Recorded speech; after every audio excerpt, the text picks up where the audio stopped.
So last season, we finished in second place and qualified for the Champions League. Unfortunately for us, inside 3 of the first 4 matches, we have to take on Champions League opposition in the qualifying rounds for the second qualifying round and hope we can do well and try and get to the group stage of the Champions League. This season, we actually are predicted to do not great, but we have a 250 to 1 odds of doing well in the league. If we can do well in Europe and keep our best players and then upgrade everything, we can do quite well and cause a lot of damage, I think. Sponsorship wise, we're actually now quite high in 9th place with $500,000 coming in sponsorship income, and I'm delighted that's the case. Hopefully we can keep improving that going forward. As per usual, we're going to try and keep this shape the same and hope that everything we do here is going to be as good as we want it to be. We just want to survive in Europe, make a lot of money, and then build a club up after getting in the Champions League, because one way or the other, we're making quite a bit of money as far as I'm concerned, and that would be wonderful. So, let's see how we do in the qualifying rounds and jump to the end of August. So, we're at the end of August, and the first game we had was actually a 0-0 draw against the league champions. Yes, Kukuriki won the league title last year. I still can't believe it myself, but it happened. Then we took on Dynamo Kyiv and beat them 5-1 at home in the second qualifying round of the Champions League first leg. We then drew 1-0 in the league again, this time to Proleta Novi Sad, who I think we should have beaten. Before we lost 1-0 to Dynamo Kyiv, but won 5-2 overall to go through to the next round. Before Partizan decided to destroy us by 3-0, we had a very bad game here. But then we went and hosted Genk and came from behind to beat them 2-1 at home. Delightful stuff. We then drew 0-0 against Trevor Ivajika, who generally we should be beating. Before we went to Genk and won 2-0, suddenly we've gone through to the playoff round of the Champions League and hoping to do well. We then hosted Red Star and drew 1-1, meaning we've drawn 4 of the first 5 games in the league. We need to win in the league soon or we're in trouble. But then we went to Rapid Vienna and drew 1-1 against them. I didn't think we could do as well, but hey, we got a point and we have the advantage going to the home game, I have to think. Even if we gave away a penalty inside 2 minutes. Before we won our first league game against Metalik, and it was a very desperate game we needed to win, but thankfully we did. 2-0 away from home.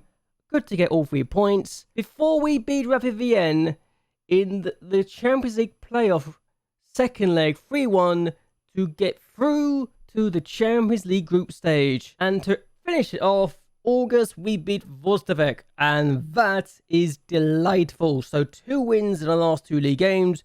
What's happened in the league? Well, we're currently in 8th place with 10 points in our first 7, but we only lost once, and that was against Partizan, who are in 2nd place. Red Star, who we drew against, are only 2 points clear of us, so very tight around the table. We're only 4 points away from Vostovec, who are down in 14th. So I don't think it's over by any stretch of the imagination. It's still very early in the season. Anything can happen. But the fact that Metaleka we beat the first win of the season are in 15th, which is 1 point, is concerning for them. But the Champions League, we got a group. Who do we get? Well, first things first, we have been given 12.65 million for getting to the Champions League group stage. And as a result of that, we decided to start improving everything. Our training facilities got improved. Our scouting range got improved. And the group stage that the Champions League was drawn, and we've been given Juventus, Ajax, and Borussia Mönchengladbach. Now, difficult. I don't think we'll win. I hope to get at least 1 or 2 points, just so we can get more coefficient points, and so we can get more money along the way. It's wonderful stuff. We are also improving our youth facilities as well. We did it after we did quite well in the first couple of games in the Champions League, so we've improved that. We've improved our youth recruitment and junior coaching as well, meaning that suddenly our facilities are looking quite nice, and we'll try and improve it more and more throughout the year as we try and progress in the season. And given we've now got a lot of money and we've got 12.5 million in the bank, I think we can do quite well and make a lot of money and make a lot of improvements. So what can we do? Let's go to the winter break and see what we've been able to do in the meantime and how the group stage of the Champions League went. Let's find out. So great news, everyone. We have made money. We are now with 13.1 million in the bank, and for me that tells me a good story that from 12.54 million, we actually were slowly but steadily increasing it, and we actually spent some money. So it was 13.6 million at one point, it's now 13.1. So we've made improvements, haven't we? Yes, we've improved our youth recruitment again and junior coaching, so that's now gone to good. Junior training facilities are as good as well, and we're looking to finish the youth facilities upgrade, so that will be done sooner rather than later. And we've already started to make the point to improve more things again.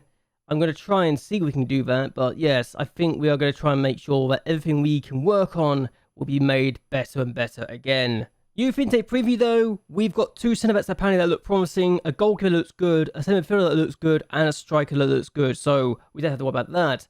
But what do we do in the competitions outside of that?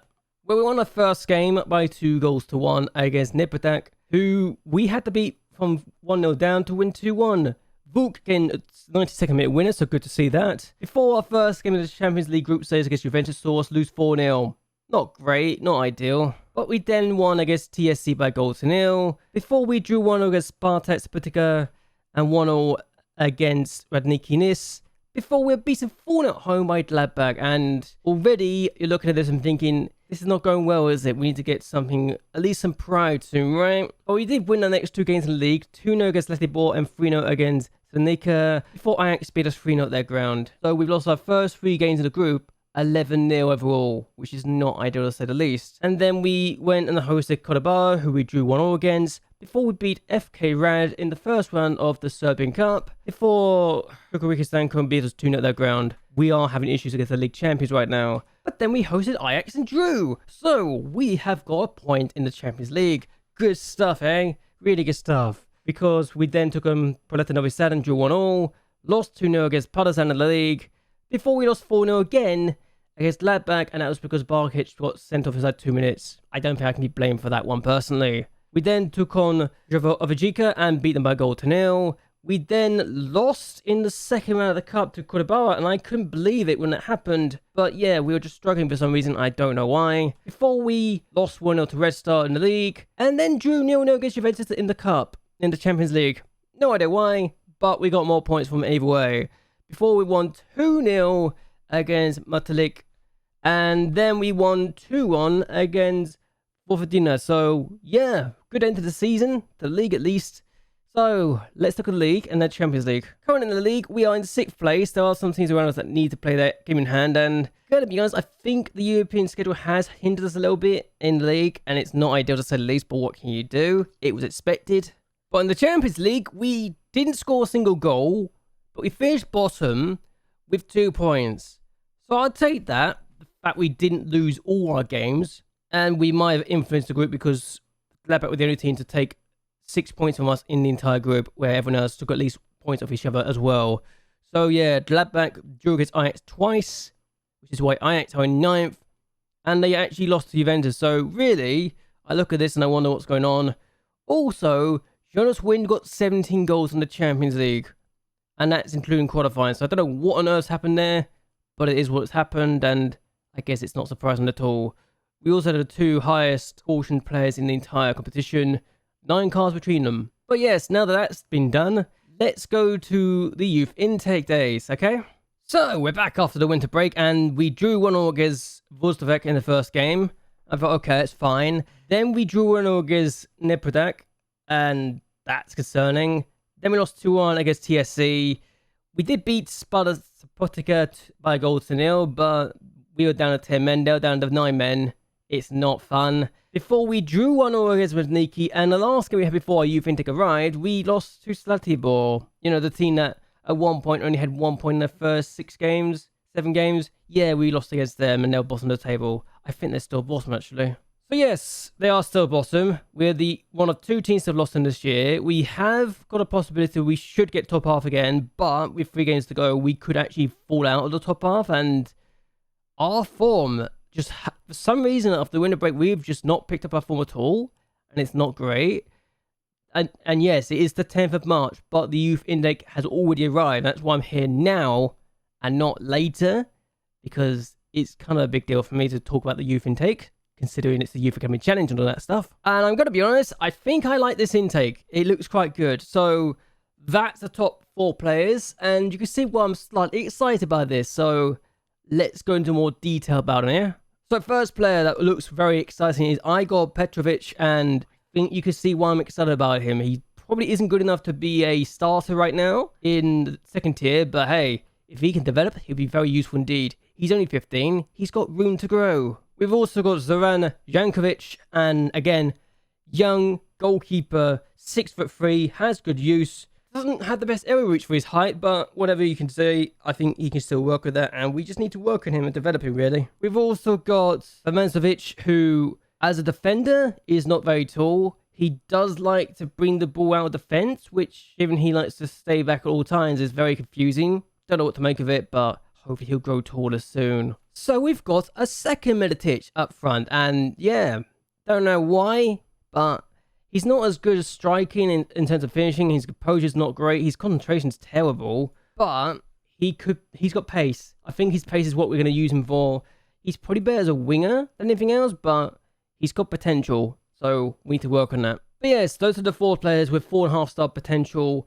I think that's what we're going to talk about right now. But we need to work on a few things. And we have improved the facilities again. Well, we're trying to. We've got average youth facilities now, but we are improving the youth facilities and the training facilities once more, so hopefully that'll be done by the end of the season. We'll see the training facilities upgraded again, and I am excited because the money we have now is still 11.5 million, so we can still make a lot of improvements if we needed to.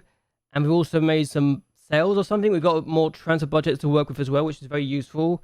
I don't think... Yeah, we did sell someone. We sold Kurtovic to Velez Mostar, and I think, honestly, he's not as good, and he was going to leave at the end of his contract. They signed at the end of the contract deal, and I somehow got 100 grand for him, so I think I've conned them here, but it is what it is. He wasn't going to be good enough for us anymore. Yes, he's a legend at the club, but he just was never going to be good enough for us, and with the young players coming through, he's kind of been replaced, and yeah, it made sense to let him go, really, doesn't it? Let's be honest. But either way, let's go to the end of the season and see how we did and when we finished. And for the first time in a very long time, the winter break has not been kind to us in this division. And it is the first time since we've been promoted back to this division it's been bad to us. But because of the Champions League, I think we can say it's a successful season regardless because of how much money we're making from this season. So good news. First game we had since the youth intake arrived. We won 2-0 in the game. And it was 2 goals in the first 6 minutes from Markovic that gave us the win against Sendakar. We then drew 0-0 against Kurabara, and I guess I shouldn't be too shocked by that. We then drew 1-0 against Posadina, and it's good because we managed to get to the top half of the table, but we didn't have the best of times. We lost 2-1 to Kukuriki.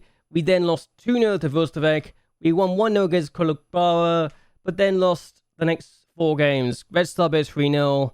Nilspatek beat us 2-0. Partizan beat us 1-0, and TSC beat us 2-1. We did not have the end of the season we're looking for, and in fact, we only won 3 games since the winter break, and that's not even including a friendly that we put in there halfway through to try and build our form up. And we drew 5 times as well, so we did not enjoy ourselves in this part of the season at all. And to the surprise of nobody, after, losing 6 of the last 7 matches, we finished in 8th, and if we hadn't lost as many games, we'd be in 7th. And even then, we would not have been anywhere close to 6th. So, yeah, it's not been our greatest season. And Kukuriki Stankum, after winning the title last year, only finished in 6th in the sales. So, both of us came crashing back down to reality. But ours is even worse, I think. Because we got to the Champions League group stage and we made all the money in the world we could have wished for. And it was a very interesting situation to be in, really. I just wasn't expecting to crash so hard. But it's good that we have, because we now means that we have something to work on and we know what to expect if we get into European football again, potentially, if we don't improve our squad. That being said, though, apparently to the immediate odds, we're now 100-1 on to win the league, and we've improved. So, yeah, players developing over time has been good. Kolom and Belic being the best 2 players right now, and it's good to see that we are actually now good enough to potentially not have to worry about being involved in a relegation fight, hopefully. We still need to improve, but it's better than nothing. And we are improving more things again. I think we've improved the junior coaching and youth recruitment. Yes, we have. Let's double check that in the facilities page. And yes, we have. They're now both excellent, so that's great. And we're going to see what we can do money-wise. And I think we're going to wait until we match Partizan and Red Star in terms of facilities before we finish things up. So let's look at Partizans, for example. They've got excellent and superb for training and youth. Excellent, exceptional for the coaching side of things. And Red Star, let's check them. superb for youth facilities, excellent, exceptional, and excellent there. So if we can match those, we'll be good. One day I'd love to be able to say we've got the best facilities in the entire country, just so we can say, come to us, we'll make you better, and you will benefit from us and our helping and the way we develop the players, because that's the aim long term, is to make sure that every player that comes to us wants to be good and can develop. So whether we can do that or not, I don't know, but long term, that's the goal. The goals is this: club vision and meeting expectations, develop players using the youth system, play defensively solid football, play possession football, play high tempo pressing football, make the most of set pieces. I don't like the last one, but I don't think I can do much. This time, we're told to just finish in the relegation group. Nothing else. They're not even saying about relegation. Just finish the relegation group and you're fine. So that's great. And then we want to work towards finishing the top half in the next couple of years, which tells me that the squad is getting better, and we can at least now say we're doing well. So let's go forward and see what else we have done and who went up and who went down after all, shall we? The first things I want to talk about, I think our facilities were improved again, so it's now up to great. So that's good. And we've already made a point to improve the training facilities again. So that's another smooth thing to talk about. So that's going to be done in October time, and hopefully we can improve again and again. We are looking strong. We need to make sure we do it. And by the time the next season starts, we'll have an extra youth facility improvement, and we'll try and improve that again. Financially, we've got 8.8 million now, which is perfect. Just a slight issue though. Cotton wants to leave for a bigger club. I think we can keep him staying at the club, but we will see what happens. Does he stay? Does he go? And will we have issues long term with this guy? Who knows? Either way though, that's a good sign that potentially we have to worry about this. Though I say that, it's not really great because, you know, he's quite good now, the manager Cullum. I want him to stay. We do need to give him more money though. But did we get a budget? Not yet. I think once we get a budget, we might be able to sort that out. But hopefully long term, that would be something we can do. We are expected to make a lot of money though. And I think the budget increase is mostly because of the Champions League money and nothing else. So once we don't have Champions League money, that will change, I think. But hey, long term, short term, we're looking quite good financially. So none of the teams that tried to get promoted this year got promoted. So the playoffs teams, none of them went up. And Marades Lakina did not go up, as neither did FK Integer. You know, the team that we absolutely saw destroyed before. But Zlatibor and Java Ivajika were both relegated outright. Two teams again that went up this year from their division was AFK Novi Pazar and Magfa Sapak. So hopefully that's going to be okay for them. Also, the fact that Radnik Sadolika almost went down is fascinating to me. I didn't think they'd be one of the teams struggling, but hey, it goes to show just how easy it is to go down in this division, doesn't it? Who knew how quickly a team can get relegated? And they only won this league, what, 4 years ago?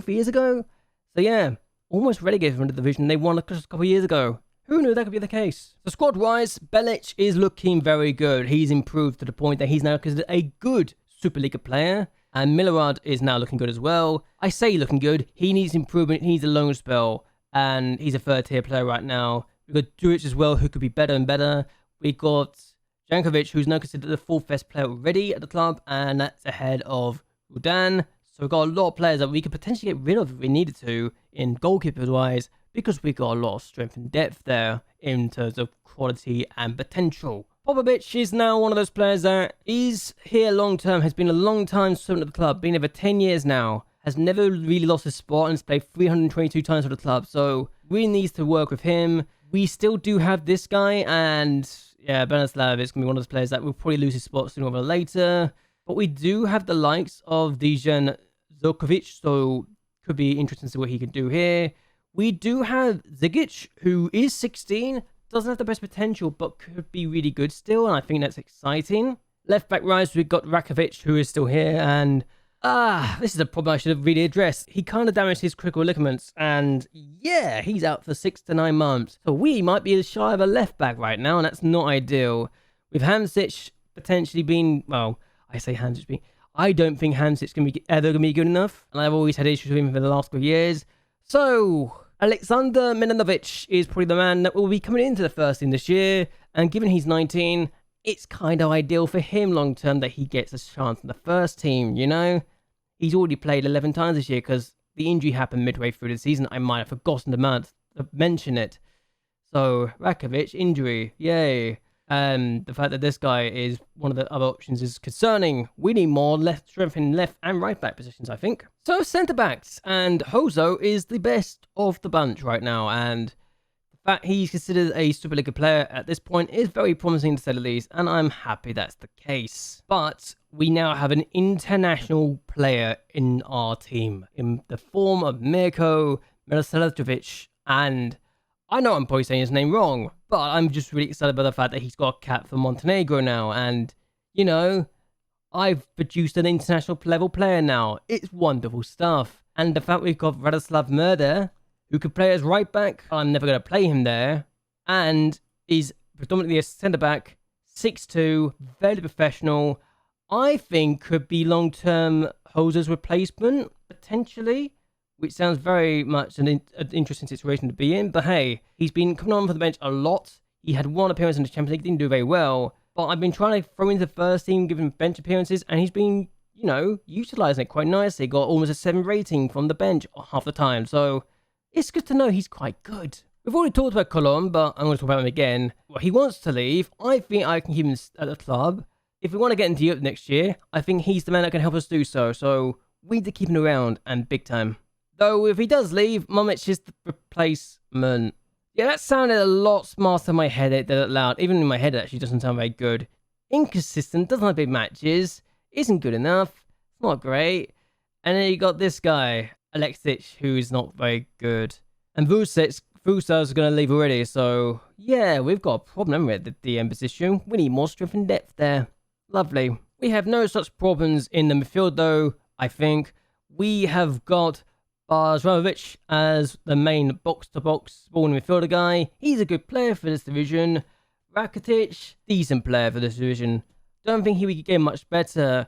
I say we have no problems with lack of depth. We do actually have an issue because Tadebor Barkic is our next best player in the midfield, and he's 25 and is never going to get the potential of being a top flight player.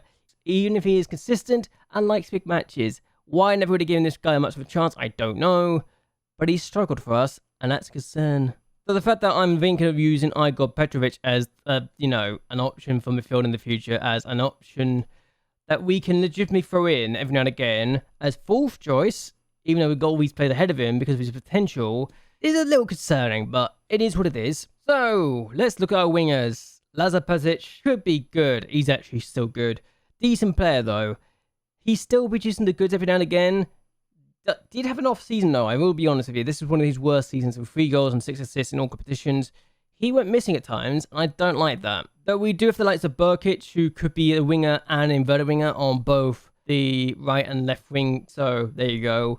He is on loan at the moment. He's trying to get first team football to develop. I don't know how long I'll keep him around for, but he needs work. Though I'm probably going to give Starfish a chance on the first team next year coming up, and because he plays an inverted winger on the right, and I do prefer inverted wingers over the normal wingers, personally. If Persic has been really good. This guy's been developing, and I think long-term he needs to get first team football for us so he can really suit our style of play. And with the likes of Ramadani as well, we need to really give him first team football. So it's an issue here or there that we need to work on. We do have this guy in Rastovic who could be useful, but he's only 17. So we do have Filip Dukanovic, who I generally think we need to get first team football next year as well. So again, so many options, just not enough spots. And it's concerning, isn't it? And then we got this guy, and yeah, Majukovic again is a problem that is a player that has issues with first team football. He's 20. I need to give him loan for football. He just hasn't really developed. He scored in his debut in his only goal in his only game for us, but hasn't really been able to get first team football since. So concerning for him, isn't it? For Maikan, I think I'm letting him go. I think I've decided I'm letting him go because he wants to move on, and I think, you know what? You can move on. You've been holding back the potential for some of our players. And we've got the likes of Vuk, who will be given first team football next year. He's got a year for less on his contract. If he improves enough, he's getting a new contract. He doesn't like big matches. He's a decent player for the division. He doesn't like big matches. He's a decent player for the division below, but ahead of Maikan, who just isn't got potential anymore. It makes sense. We then got Dajkovic, who again could also be thrown in the first team for that sort of thing. I think between Vuk and Dajkovic, we've got 2 good players on the left wing who could be very good for us, and we've got options there. And we've also got a load of other players that I'm not going to really cover right now because there's too many to talk about. But striker-wise, it's obvious who is our best option right now, and it's Miletic. And he had a questionable season. He disappeared at times. He still got 14 goals in 36 appearances with 3 assists as well. But he only got 9 goals in the league, and I think the Champions League football kind of hindered him. He did better in the Champions League than he did in the league, which is a bit concerning. He is driven though, so that's good. And we've also got the likes of Markovic, who, again, good backup option, very young still. And we will need to give first league football at some point in the future for him, but he's definitely improving and is developing. And between Markovic and Miletic, we've got 2 options that we could rotate if one does badly and the other does okay. So it's an option here, either way. But other than those 2, we don't have really anyone that's really ready. And we do have players that we could throw in, like this guy, Milan Titovic, who, again, isn't good enough right now. Dusan Resic could come in, but isn't good enough right now. And then we've got the other Miletic, who isn't really ready. And we've got that problem of so many players who are not ready for what we need. And it's kind of like Stefan Milenkovic on left wing, isn't good enough right now, but could be in the future. So we need to be patient long term for what we want to do. But either way, I am going to end this here. I hope you guys have enjoyed yourselves. I hope you guys would like and share this video, and that you subscribe to the channel. It really does help me a lot. How big do you think this season was for our ambitions overall and for the project of making this team the best team in the country and to one day win the Champions League? Also, you can see right here in the team stats why we failed. We only scored 32 goals last year in the league, but conceded just 34. Third best defense, second worst attack. That's where we failed. But do you think we can do well next year? I want to hear your thoughts and opinions down below. But either way, until next time, goodbye, and well, good night.